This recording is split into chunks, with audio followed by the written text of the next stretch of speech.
3. Disrupsi. Sebuah kalimat menggugah saya. Kalimatnya begini. Apa yang akan terjadi dalam dunia bisnis Indonesia hingga tahun 2030? Apa jawabnya? Maka saya akan pilah dulu bagian per bagian, yaitu bagian pasar atau market dan bagian perilaku customer. Setuju ya? Kita membahas mengenai kaum milenial. Kaum milenial adalah mereka yang lahir di sekitar tahun 1981 hingga tahun 2000, di mana saat ini merupakan early adopter dari calon orang kaya. 50% manusia produktif Indonesia saat ini adalah kaum milenial ini. Dan di tahun 2030, 75% lebih angkatan kerja produktifnya adalah kaum milenial ini. Juga orang kayanya adalah kaum milenial ini. Kita overview mengenai apa yang saya sebut 3 gelombang besar bisnis di Indonesia, di mana informasi ini masih akan relevan hingga 10 tahun ke depan. Yang akan Anda hadapi dalam 10 tahun ke depan adalah 3 masalah disrupsi. 3 disrupsi besar ini telah terjadi. Dan saya bilang bahwa kalau Anda bukan entrepreneur, maka Anda melihat disruption itu sebagai sebuah ancaman.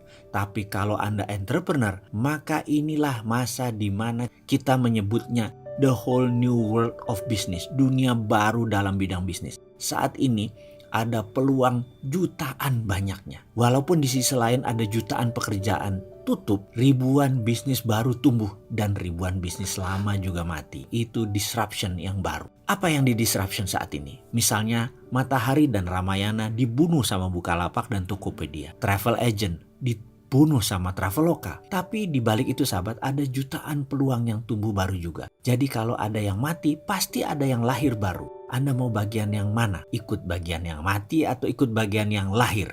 Ketika ada 50 produk bisnis industri yang dibunuh oleh milenial, maka kalau ada yang mati, sekali lagi pasti ada yang lahir. Kalau Traveloka itu bagian dari yang lahir karena muncul yang namanya online travel agent. Tapi efeknya banyak travel agent offline yang mati karena bisnis model mereka sudah tidak relevan. Ke depan, saya akan ceritakan mengenai 3 disruption yang sekarang mulai banyak orang ketakutan luar biasa. 3 big giant wave di Indonesia yang mendisrupsi pasar dan mendisrupsi perilaku konsumen. Terutama perusahaan-perusahaan kayak Indofood, Astra, Mayora, Kalbe Farma yang besar-besar itu shock sekarang. Karena tiba-tiba muncul pemain yang sama sekali tidak dikenal. Tiba-tiba muncul, tiba-tiba merusak semuanya. Gojek misalnya baru 9 tahun. Ada yang tahu berapa market value-nya? Lebih dari 10 billion dolar. Kalau dirupiahkan berapa? 150 triliun. Itu uang semua, nggak ada kertasnya. Garuda, Anda tahu berapa market valuation-nya? Nggak nyampe 40 triliun. Yang satu 9 tahun, yang satu 40 tahun, bayangkan. Dan yang 40 tahun itu merangkaknya pelan-pelan. Sampai sekarang nggak nyampe tuh angka 100 triliun. Yang satu lagi eksponensial dalam 9 tahun melejit hingga lebih dari 150 triliun. Jadi perusahaan milenial itu seperti tidak ada asetnya. Sahabat, jangan bangga Anda kerja seperti di Astra, di Indofood karena pegawainya ribuan, karena gedungnya di Tamrin atau Sudirman.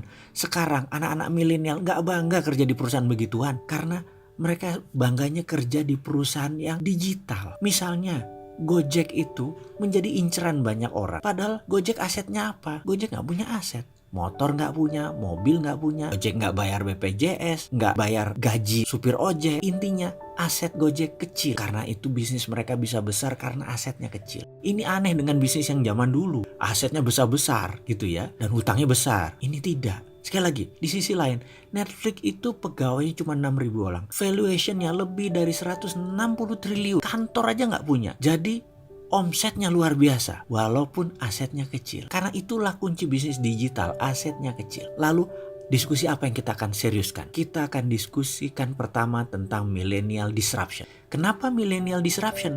Karena cirinya sama, yaitu membunuh yang telah eksis lama. Contoh, musik rock. Sekarang saya tanya, ada nggak grup musik rock yang digawangi oleh kaum milenial? Ada nggak? Dulu ada Guns N' Roses, ada Scorpion, ada Dream Theater. Kenapa? Karena musik rock tidak disukai oleh milenial.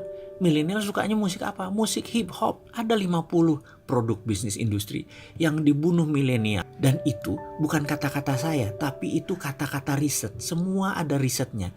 Jadi riset yang mengatakan musik rock dibunuh oleh milenial.